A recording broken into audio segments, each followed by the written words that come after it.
माटी से ये तन उपजा, माटी में मिल जाना है। लेकिन तन उपजने और माटी मिलने के बीच का जो जीवन है वो इसी माटी के साथ जुड़ा है। तो माटी अपने आप में मूक है, लेकिन वो मूक माटी हम जीवंत मनुष्यों से क्या कहती है ये जानते हैं इस नाटक माटी कहे संसार से।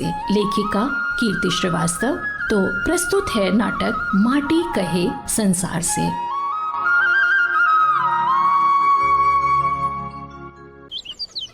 हे भगवान, अब का हुई? थाड़ के थाड़ फसल बिलाई गए, यूं गेहूं के रतुआ रोग हम किसानन केर जीव लई के छोड़ी। अरे अति महंगी दवा डारे रहे, फिरो बिलाई गए हमार फसल।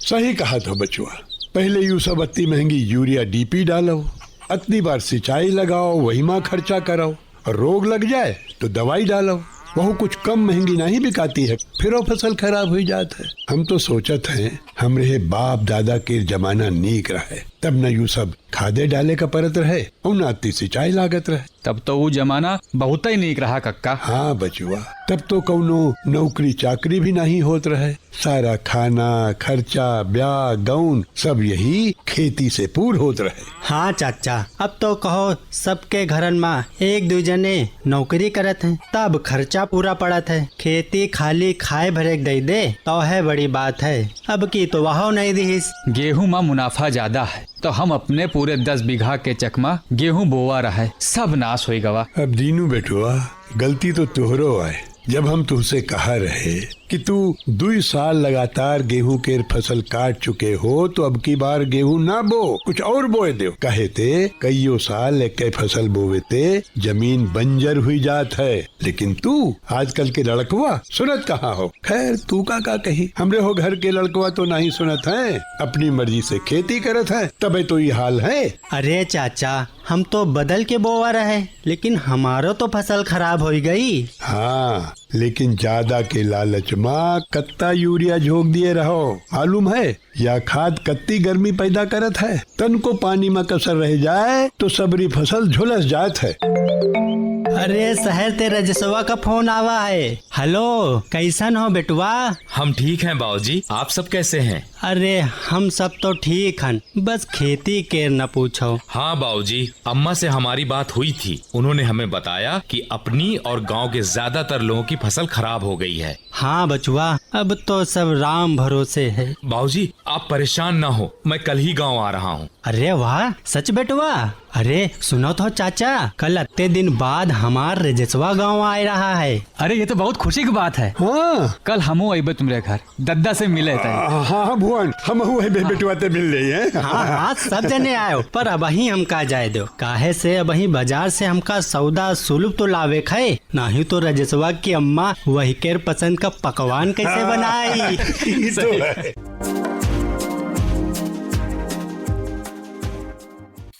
ओ बताओ बेटुआ, कैसन लागत है शहर में? हम तो कभी रहबे नहीं की, मुला सबके मुँह ते तारीफ बहुत सुने हैं। हाँ बाबा, अच्छा है, मगर अपने गांव जितना नहीं। अच्छा? फ्लैट के नाम पर डब्बे जैसा घर है। यहाँ की तरह न ताजा हवा पानी है और न सुकून, बहुत भाग दौड़ भरी जिंदगी है। यहाँ पर लोगों में जितना अपनापन है उतना वहाँ नहीं है बाबा। अरे राजेश दद्दा, पैसा तो है ना, आपके तो बहुत बढ़िया नौकरी है। आपका देखी थे सोची थे कि काश हमू अगर पढ़ाई कर लिए होते तो शहर में खूब पैसा कमाते। ये बात तो है। अरे तो काहे नहीं करे हो पढ़ाई, कौन हो मना करिस रहे का? अरे पढ़ाई केर उम्र माँ तो तुमका सबके बागे तेने आम चुराए थे फुर्सत नहीं मिलत रहे, लेकिन अब पछताए होत का जब चिड़िया चुग गई खेत। ले भाई, सबे जरे अपन अपन चाय पकड़ ले तुमहू ले। राजेश बेटवा तुमहू ले, बचपने माँ तुमका तो बहुत नीक लागत रहे ना। हाँ माँ, हमें याद है बचपन में शाम को अक्सर आप हमारे लिए प्याज और हरी मिर्च की पकौड़ी और अमिया की चटनी बनाती थी। अरे तुमका तो सब याद आए। हमार बेटवा का तो अपनी अम्मा के हाथ का स्वाद तक याद है। अरे बेटवा, अब इतने दिन बाद घरे आए हो तो कुछ दिन तो रुकवे करियो ना। अरे अम्मा, अब तो मैं यहीं रहूंगा, तुम्हारे पास हमेशा के लिए। हमेशा के लिए? यू का कह रहे हो बेटवा? और तुम्हारी नौकरी? मैं नौकरी छोड़ कर आया हूँ। कहा क्यों? कहा क्यों बेटवा? अरे यहाँ का धरा है? अरे फसल तो पहले है सब चौपट हो गई और तुम्हार नौकरी केर तो सहारा रहे। यू का कहो तुम? बाबूजी, बहुत पहले से ही मुझे ये बात परेशान कर रही थी कि शहर में अपने सुख और आराम के लिए नौकरी करना और बस शहर का ही होकर रह जाना, क्या ये सही है? बाबूजी, क्या मेरा अपने गांव और गांव वालों के लिए कोई फर्ज नहीं है? अरे अगर मैं किसी के लिए कुछ कर ना सका तो फिर मेरी इतनी पढ़ाई लिखाई का क्या फायदा? वाह वाह वाह वाह। अरे भुवन, शुक्र मनाओ ऊपर वाले का जो ऐस हीरा जैसा लड़का दीस है तू का। अरे आजकल के लड़कवा तो अपने माई बाप तक का नहीं सोचत है। अपन राजस्वा तो पूरे गांव भरे का अपन परिवार तय मानत है। हाँ बाबा, जब अम्मा ने मुझे फोन पर घर की और आप सब लोगों की फसल का हाल बताया तब मुझसे रहा न गया और मैं नौकरी छोड़कर सीधे गांव चला आया। अरे लेकिन नौकरी छोड़ के यहाँ आए के कौन पहाड़ खोद ले हो? अब ऐसा आए, अब चुपाए जाओ तुम, बिल्कुल चुपाए जाओ। अरे हमार बिटवा अति पढ़ाई लिखाई की हिस्सा है तो कुछ तो सोच समझकर हम सबकी मदद के खातिर यहाँ आवा आए और तुम हो कि आंखें तरे रहे हो। अब चुप्पे बैठो। अरे अम्मा, आप बाबूजी पर नाराज मत होइए। ये उनका गुस्सा नहीं बल्कि प्यार है। मैं जानता हूँ हमेशा से बाबूजी का ये सपना था कि मैं बड़ा होकर सूट बूट पहनकर ठाठ से साहब वाली नौकरी करूँ। अरे बस बस रहा दे, अब रुलाए के मन यहाँ का। बाबूजी, आप सबकी तरह मैं भी इसी मिट्टी में रचा बसा हूँ। शहर जाकर भी इससे अलग नहीं हो पाया, इसलिए मैंने अपनी पढ़ाई लिखाई भी इन्हीं विषयों में की। बाबूजी, मैं प्रयोगशाला में बैठकर रिसर्च करने की जगह खेतों को ही अपनी प्रयोगशाला मानता हूँ और मैं वहीं बैठकर खेतों की दशा सुधारूंगा और अपने गांव के नौजवानों को भी सिखाऊंगा। वाह वाह। जुग जुग जियो मोर बच्चा। हमका पूरा विश्वास है कि तुम पूरे गांव के तई रोशनी की किरण बन के आए हो। हम तुम्हारे साथ हन बच्चा। बिल्कुल, हम हो तुम्हारे साथ हैं। हाँ राजेश दद्दा, हमू तुम्हारे साथ हन। तुम पढ़े लिखे हो, बस हमका ऐसा रास्ता सुझाओ कि हम सबके खेतन में खूब फसल होवे लागे। हाँ, खूब जल्दी। कम मेहनत में ज्यादा फसल पैदा करने की लालच में ही तो रासायनिक खेती इतनी फली फूली कि इसने हमारी मिट्टी को ही खोखला बना दिया। और सिर्फ मिट्टी ही क्यों, नदियों का जल, भूगर्भ जल, पर्यावरण और यहाँ तक कि इस रासायनिक खाद से उत्पन्न अनाज को खाकर हमारे शरीर में भी तो कैंसर, लीवर, हृदय रोग, त्वचा रोग और भी न जाने कितनी सारी बीमारियों ने अपनी गहरी पैठ बना ली है। बाबा, आप इस गांव के सबसे बुजुर्ग व्यक्ति हैं। आप ही बताइए कि क्या आज से 50 साल पहले जब रासायनिक खेती नहीं होती थी तब क्या ये बीमारियां थी दुनिया में? हाँ बेटवा, या तो तू बिल्कुल सही कहा था। आजादी के कुछ सालन के बाद अकाल पड़ा रहे, तब है से विदेशी बीज और या रासायनिक खेती की शुरुआत भई रहे। लेकिन हाँ, वही के बाद फसल की पैदावार खूब बढ़ गए रहे। लेकिन अब कुछ सालन में पैदावार घट गई है और फसल में रोग भी बहुत लागे बीमारी भी तमामन फट पड़ी है। बाबा, अपनी खेती किसानी के तौर तरीके ना पहले गलत थे और ना आज गलत साबित होंगे। बात बस इतनी सी है कि गुलामी के उस दौर में जब अंग्रेजों की नीतियों के कारण हमारे देश की सभी व्यवस्थाएं चरमरा गई थीं, तो उसी में एक हमारी कृषि भी थी। साथ ही हमारे आत्मविश्वास को इस तरह से तोड़ कर रख दिया गया था कि हम ये मानने लगे थे कि हमारा जो कुछ भी है सब गलत है और जो कुछ भी बाहरी यानी कि अंग्रेजों का है सब बहुत अच्छा है। अब इसी तरह की मानसिकता और परिस्थितियों के बीच हमारा देश आजाद तो हो गया, लेकिन देश की हालत तो पहले से ही खराब थी। फिर कुछ सालों बाद जब अकाल पड़ा तब हरित क्रांति के नाम पर विदेशी बीज और रासायनिक खादों का इस्तेमाल शुरू हुआ। खूब पैदावार हुई और अनाज का संकट दूर हो गया, क्योंकि इन रासायनिक बीजों ने एक साथ भूमि की सारी उर्वरता शक्ति का दोहन किया। इसीलिए आज मिट्टी की गुणवत्ता इतनी घट गई है। लेकिन दद्दा, यही में हमार कौन गलती? आजकल तो सबे कोई रासायनिक खाद डालत है। अच्छा, हम तुमका कत्ती दाई मना किए रहे कि अति रासायनिक खाद ना डालो, लेकिन तुम सुनो हमार बात। काहे ते वही में मेहनत लागत है, जांगर खर्च होत है। हाँ, सही कहा था खिलावन कक्का।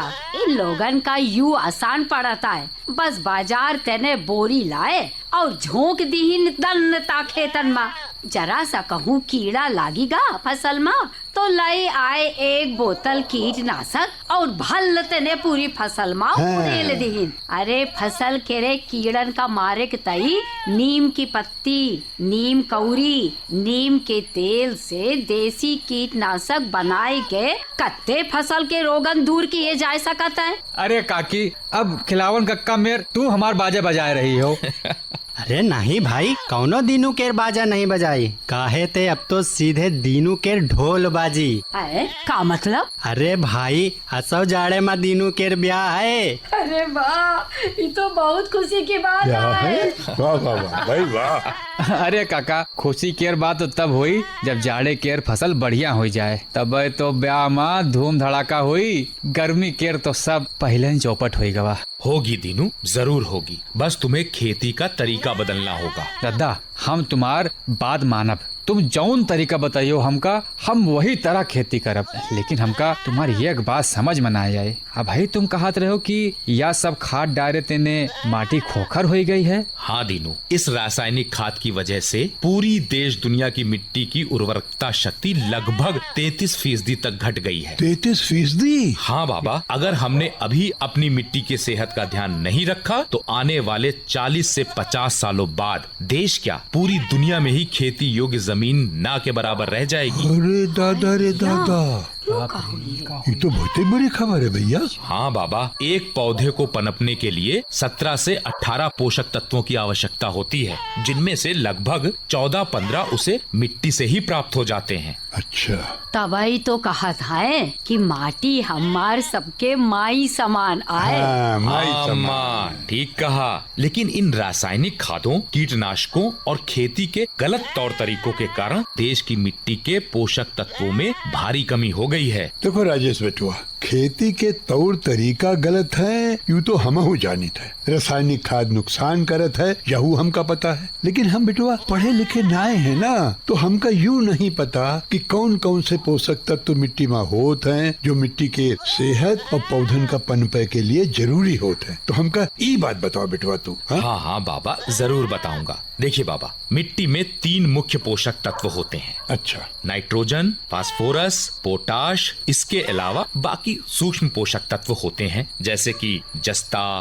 तांबा, लोहा, boron, molybdenum, nickel, chlorine, calcium आदि। अच्छा, ये सब भी होते हैं। हाँ बाबा, रासायनिक खाद और कीटनाशकों के कारण सबसे ज्यादा नुकसान इन सूक्ष्म पोषक तत्वों को ही हो रहा है। ये सूक्ष्म पोषक तत्व मिट्टी के स्वास्थ्य और फसलों के पोषण के लिए उतने ही आवश्यक हैं जितने की मुख्य पोषक तत्व। अब आजकल ये किसान जो रासायनिक खाद के रूप में यूरिया झोंक देते हैं खेतों में, इसमें सिर्फ नाइट्रोजन होता है, जबकि दूसरी खाद जो डीएपी डालते हैं उसमें नाइट्रोजन और फास्फोरस दोनों होता है।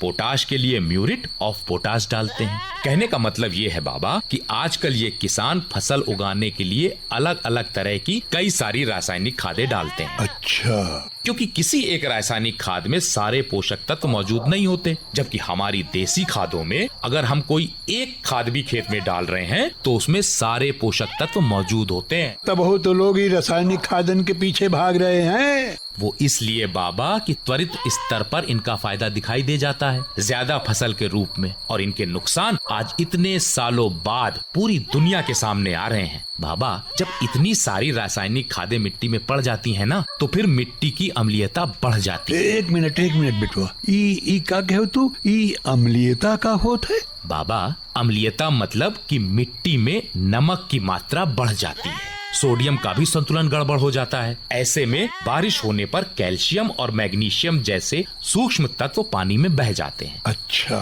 खेत में कीचड़ हो जाता है और सूखने पर मिट्टी सख्त हो जाती है और मिट्टी के कार्बनिक पदार्थ की मात्रा भी घट जाती है, और इन सब का असर हमारी फसल पर भी पड़ता है। भैया, यू अब ही जो बताए कार्बनिक पदार्थ यू का है? अम्मा, जो मिट्टी दिखने में काली होती है उसमें कार्बनिक पदार्थों की अच्छी मात्रा होती है। और अम्मा, ये तो आप सब लोग जानते ही हैं ना कि हम लोग वातावरण से ऑक्सीजन लेते हैं और कार्बन डाइऑक्साइड छोड़ते हैं, और ये पेड़ पौधे ऑक्सीजन छोड़ते हैं और वातावरण से कार्बन डाइऑक्साइड लेते हैं। साथ ही पौधों की पत्तियां भी नाइट्रोजन और दूसरी गैसों को भी अवशोषित कर लेती हैं, और ये सब पौधों से होते हुए मिट्टी में कार्बनिक कार्बन के रूप में जमा हो जाता है। हाँ माँ, जिसे वैज्ञानिक भाषा में SOC के नाम से जाना जाता है। तो बच्चा यूँ बताओ, जब यूँ सब नुकसानदेह वाली गैसें मिट्टी में जमा हुई जाती हैं, तो वैसे तो मिट्टी खराब हुई जाती होई? अरे नहीं अम्मा, ऐसा बिल्कुल भी नहीं है। काहे? भाई, एक तरफ तो पेड़ पौधे इन्हें वातावरण से हटाकर वायुमंडल को स्वस्थ रखते हैं, वहीं दूसरी तरफ जब ये मृदा कार्बनिक कार्बन के रूप में जमीन में जमा हो जाते हैं, तब मिट्टी में मौजूद तमामों सूक्ष्म जीव इन कार्बनिक पदार्थों को तोड़ते हैं। अच्छा। हाँ, और ऐसा होने की प्रक्रिया में पौधों के ग्रहण करने के लिए पोषक तत्व, या आम बोलचाल की भाषा में उनके खाने के लिए भोजन उपलब्ध होता है, जिनसे कि पेड़ पौधों का विकास होता है। अच्छा, मतलब कि बच्चा, ई तरह तो यू कार्बनिक पदार्थ मिट्टी की गुणवत्ता और वही की उर्वरता शक्ति का बढ़ाए के खेती का बहुत ही लाभ देते हैं। अच्छा बच्चा, एक बात बताओ, ई पोषक तत्व तो होत कौन कौन से हैं? अरे वही सब बाबा पोषक तत्व जिनके बारे में हमने अभी आपको बताया, नाइट्रोजन, फास्फोरस, पोटाश और सूक्ष्म पोषक तत्व आदि। अच्छा अच्छा, हाँ। ए बचुआ, यही का मतलब तो यूँ आए कि न हींग लगे न फिटकरी और रंग चोखा ही चोखा। अरे तुम्हारी अम्मा का तो बहुत है ज्यादा नीक तरह से समझ आएगा। लेकिन बेटवा एक बात बताओ, जब प्रकृति पहले से सब संतुलन बिठाए बैठी है, तो फिर जमीन में ये पोषक तत्वों की कमी कैसे हुई जात है जो खाद डाले की जरूरत पड़त है? हाँ बाबा, अगर इंसान मिट्टी को, पर्यावरण को अपने उल्टे सीधे कार्यों द्वारा खराब ना करे, तो प्रकृति ने सारी व्यवस्था इतने सुनियोजित तरीके से कर रखी है कि सारी चीजें सही तरह से हो सकती थी। अब देखो बच्चा, पहेली ना बुझाओ, नीके नीके तनी बताओ हमका। तुम्हार अति गूढ़ मूढ़ भाषा भाई हम सबकी समझ के बाहर हाँ, हाँ, बिल्कुल भैया। अच्छा, बताता हूँ, सुनिए। जितने जीव जंतु हम मनुष्य अपनी आँखों से देख सकते हैं, उससे कहीं ज्यादा सूक्ष्म जीव मिट्टी के अंदर होते हैं। और ये बात सिर्फ मैं नहीं कह रहा, बल्कि वैश्विक स्तर पर हुए शोधों से ये बात सामने आई है कि पौधों की 86%, बैक्टीरिया की 44% प्रजातियां तथा 90% कवक यानी कि फंगस वाली प्रजातियों का घर ये मिट्टी ही है। अरे दादा रे दादा। हाँ, जबकि अभी तक मिट्टी में मौजूद उन एक कोश के जीवों का अनुमान ही नहीं लग पाया है जो कि मिट्टी में पोषक तत्वों के रिसाइकल व कार्बन भंडारण में महत्वपूर्ण भूमिका निभाते हैं। अच्छा, वही ना जो तुम अभी बताए रहे हो कि कैसे कार्बन का तोड़ी के पौधन का खाना पहुँचावता है। हाँ माँ, वही। लेकिन रासायनिक खादों और कीटनाशकों का प्रयोग करने से ऐसे मिट्टी के सूक्ष्म जीवों की संख्या में भी कमी आई है। साथ ही हमारी खेती किसानी के पुराने तरीकों को छोड़ देने से भी कमी आई है। ठीक है भैया, फिर शुरू की जाए अपन पुराने तरीके से खेती। अब ही देखो, खाली शरीर कमजोर भवा है, हाँ, लेकिन दिमाग दुरुस्त है। हमका बेटो अभिनो याद है, जब हमार बप्पा कौनो का खेत बटाई पे देत रहे तो पहले ही ई सर धर देत रहे कि हमरे खेत में गोबर की खाद डाले हो। तो बटाई ले वाला कहत रहे कि दादा हम फिर खेत 2 साल में वापस करीब कहे थे खाद हम अबही डाली तो फसल दूसरे साल अच्छी हो, तो फिर हम नुकसान काहे के लिए उठाई? हाँ बाबा, क्योंकि उस दौर के लोग अपनी खेती की सेहत यानी कि उसकी उपजाऊ शक्ति बढ़ाने के लिए पूरी तरह जागरूक होते थे। बाबा, आज भी हम वही तरीके अपनाएंगे, लेकिन बस थोड़े से परिवर्तन के साथ। का मतलब? यू का कह रहे हो? देखिए बाबा, अभी आपने बताया कि आपके बाबूजी खेत में अगर गोबर की खाद डलवाते थे तो बटाई वाला 2 साल के लिए खेत लेता था। हाँ, 2 साल के लिए। क्योंकि सिर्फ गोबर डाल देने से मिट्टी में मौजूद सूक्ष्म जीवों द्वारा उसे खाद का रूप देने में काफी समय लग जाता था। इसीलिए हम देसी खेती का आधुनिक रूप यानी कि जैविक खेती अपनाएंगे। तरीका पुराना ही होगा, हम गोबर से वर्मी कंपोस्ट यानी कि केचुआ खाद बनाकर खेतों में डालेंगे। मतलब कि खेतों में डालने से पहले ही गोबर सड़ाकर उसमें केचुआ मिला लेंगे। फिर केचुए कुछ दिनों में ही गोबर को खाकर जो मल एकत्र करेंगे वो एक बढ़िया खाद का रूप होगा। अच्छा, जिसका फायदा मिट्टी को जल्दी प्राप्त हो जाएगा। और इसी तरह हम नाडेप कंपोस्ट भी बनाएंगे। हाँ हाँ माँ, अभी हमने आपको मिट्टी में मौजूद तमामों सूक्ष्म जीवों के बारे में बताया था ना? हाँ हाँ हाँ, अभी बताए रहो। समझ में आए गवा है, पढ़े नहीं हन लेकिन कढ़े हन। अरे अम्मा, हम जानते हैं कि हमारी अम्मा बहुत होशियार हैं। अरे हम तो बस इतना कह रहे हैं कि मिट्टी में मौजूद उन सूक्ष्म जीवों के लिए जैविक तत्व के रूप में भोजन डालना हमारा कर्तव्य है, क्योंकि यही तो सारे जीवन का आधार है। लेकिन हम करते क्या हैं? रासायनिक खाद डालकर इन्हें मार देते हैं। अरे अब देखित है कौनो खेतन में कैसे रासायनिक खाद डालता है। अरे श्यामा नाम है हमार, कौनो कम हन का? अरे पूरे गांव भरे की मेहरुअन की लीडर हन। पूरे गांव की सब मेहरुआ हमार बात मनती आए, सबका मना कही दे कि जही के मनई रासायनिक खाद लावे तो वही का उठाई के चुप्पे फेंक दे। अरे कौने ससुरन का रासायनिक खाद न डाले दे। अरे लेकिन अम्मा, वो अपने पतियों की बात मानेंगी या आपकी? अरे हटो, अगर हम मना कर दे तो वही समय अपने मनई का रोटी न दे। अरे या तो खाली खाद फेंके के हाँ तो अब की प्रधानी के चुनाव में खड़ी हो जाए, तुम्हारे वो मेहरारू मंडली तुमका जिताए दे। तो बोली का बोलत हो, जीत तो जैबे करब, फिर तो चूल्हा चौका तुम ही संभालो, हम तो ठाट से प्रधानी करब। और सुनो। अरे भैया, आप लोग शांत हो जाइए। अच्छा भैया, अब हम लोग चलित है, कहते घर में हमरो रास्ता देख जात हो है। हाँ काकी, हम जाइत है। अच्छा, राम राम बाबा। अब सुबह खेत में मुलाकात होगी। राम राम राम।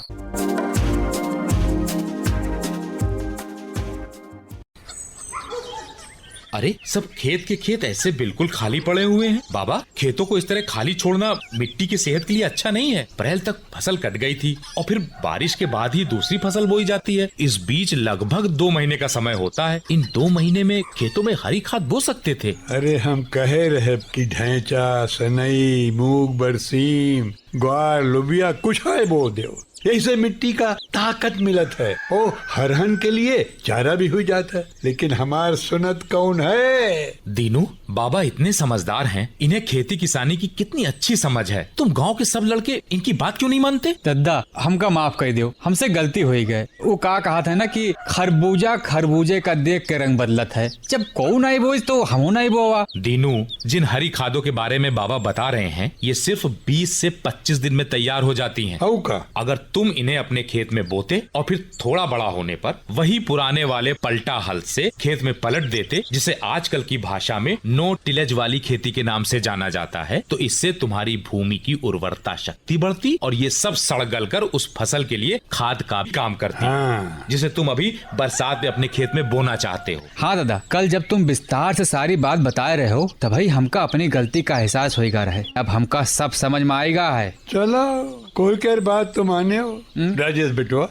आजकल सिर्फ हमरे गांव में नहीं बल्कि पूरे उत्तर प्रदेश के गांवन में किसानन का सारा जोर गन्ना, गेहूं और लाही पर है। कहते ये फसलें मोटी रकम देती हैं। बाबा, हमारी मिट्टी में सबसे ज्यादा जैव विविधता होती है। कल मैंने बताया ही था कि सारी दुनिया में दिखने वाले जीव जंतुओं के अलावा 59% जीव जंतु मिट्टी में होते हैं, जो पौधों को पोषक तत्व उपलब्ध कराने के अलावा भी दूसरे महत्वपूर्ण कार्य जैसे मिट्टी की संरचना में सुधार करने, प्रदूषण दूर करने, भूमि की उपजाऊ शक्ति बढ़ाने, यहाँ तक कि बंजर भूमि को भी उपजाऊ बनाने का काम करते हैं। इसीलिए अदल बदल फसल बोने की प्रक्रिया में और एक ही खेत में एक साथ कई फसल बोने से फसल को रोग लगने की संभावना भी कम होती है और मिट्टी की उर्वरता शक्ति भी बढ़ती है। अरे बेटुआ, यही लिए तो पहले के समय में फसल चक्र अपनावा जात रहे। खेत में एक बार एक फसल काटे के बाद दूसर फसल बोई जात रहे।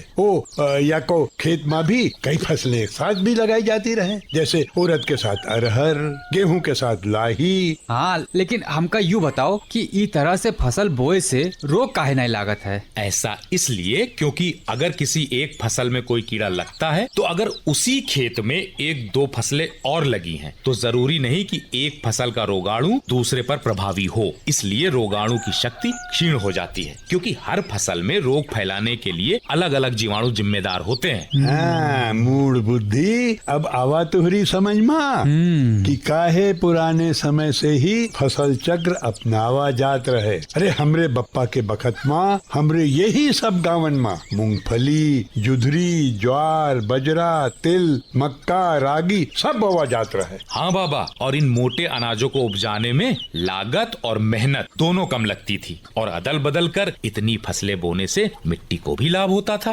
बेटवा, अब तुम आए गए हो तो अब की यूं सारी फसलें बोए। हाँ बाबा, लेकिन पहले गांव में सबके खेतों का मृदा स्वास्थ्य कार्ड बनवाकर सबके खेतों की मिट्टी की जांच करवा लो। मिट्टी की जांच? हाँ, सरकार भी मिट्टी की घटती उर्वरता को लेकर चिंतित है, इसीलिए लगभग 10 साल पहले ही मृदा स्वास्थ्य कार्ड योजना लेकर आई थी, लेकिन जागरूकता की कमी की वजह से ज्यादातर किसानों ने इसका लाभ लिया ही नहीं। दीनू, हाँ। तुम जरा घर से मेरा लैपटॉप और अम्मा से थोड़ा लैया चना ले आओगे? हाँ दादा, अब ही लेके आई थे।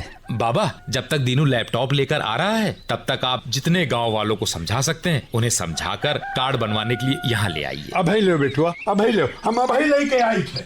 और बच्चा, हमका कौनो काम नहीं बतायो? अरे बाबूजी, सुबह आपके साथ ही सबके खेतों के लिए देसी बीज खरीदने चलूंगा। बच्चा, देसी बीज? हाँ बाबूजी, हमारे देसी बीज सैकड़ों वर्षों से हमारे पर्यावरण के हिसाब से रचे बसे हैं। हमारे देसी बीजों के जीन में कई तरह के गुण होते हैं। एक गुण में यदि समस्या आती है तो दूसरा गुण उसे ठीक कर देता है, जबकि विदेशी हाइब्रिड बीजों को एक विशेष रोग या वायरस से मुक्त बनाया जाता है, लेकिन 10 साल बाद वो वायरस उस पर दोबारा हमला कर सकता है। अरे वाह, हम लोग बेकार है माँ, विदेशी बीज और खाद के पीछे भागित रहे।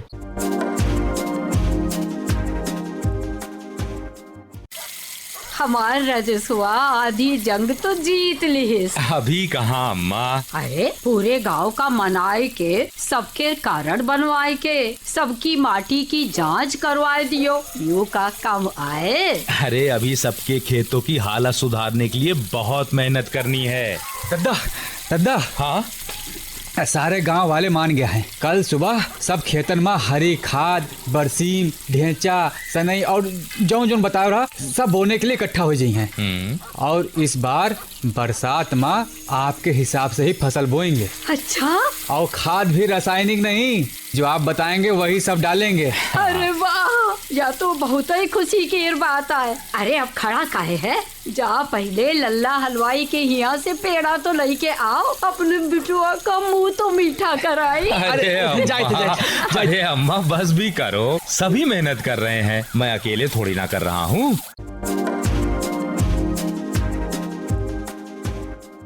आप सब भाई, दादा, काका लोगों ने मेरी बात मानी, इसके लिए आप सबका बहुत बहुत धन्यवाद। अब हम मिलकर बारिश में फसल चक्र के हिसाब से फसलें लगाएंगे। हाँ भाई, मिट्टी के कटान को रोकने के लिए खेतों के किनारे छोटी छोटी झाड़ियां जैसे कि पूस, कलरा, पल्लो और खेतों के किनारों पर बबूल, शीशम और अर्जुन के पेड़ लगाएंगे, क्योंकि ये पेड़ और झाड़ियां मिट्टी को जकड़ लेते हैं, जिससे मिट्टी का कटाव रुक जाता है। खेतों को उपजाऊ बनाने के लिए और मिट्टी के अच्छे स्वास्थ्य के लिए देसी खादों के आधुनिक रूप यानी कि जैविक विधि से खेती करेंगे, जैसे वर्मी कंपोस्ट, नाडेप कंपोस्ट, गोमूत्र, हरी खाद, नो टिलेज, कवर क्रॉप आदि बहुत सी देसी विधियों से खेती कर अपनी मिट्टी की जैव विविधता को समृद्ध बनाएंगे। साथ ही फसलों की अच्छी और स्वास्थ्यवर्धक पैदावार भी करेंगे।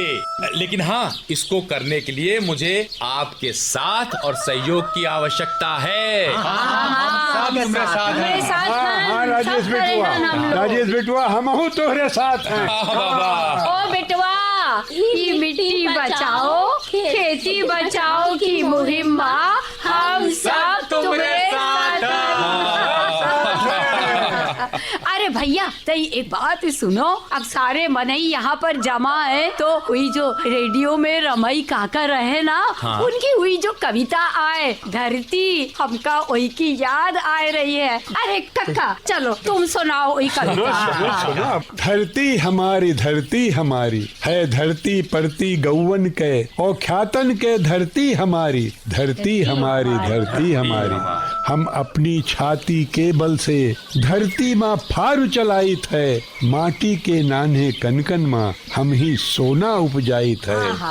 अपने लोन खरे पसीना ते रयाती माँ ख्यात बनावा हम, मुर्दा माटी जिंदा हुई गए जहाँ लोहकर अपन छुआवा हम।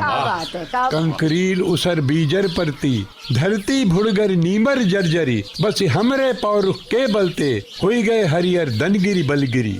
हम तरक सहित सियापा सिरजा, सो धरती है हमका प्यारी, धरती हमारी धरती हमारी धरती हमारी धरती हमारी।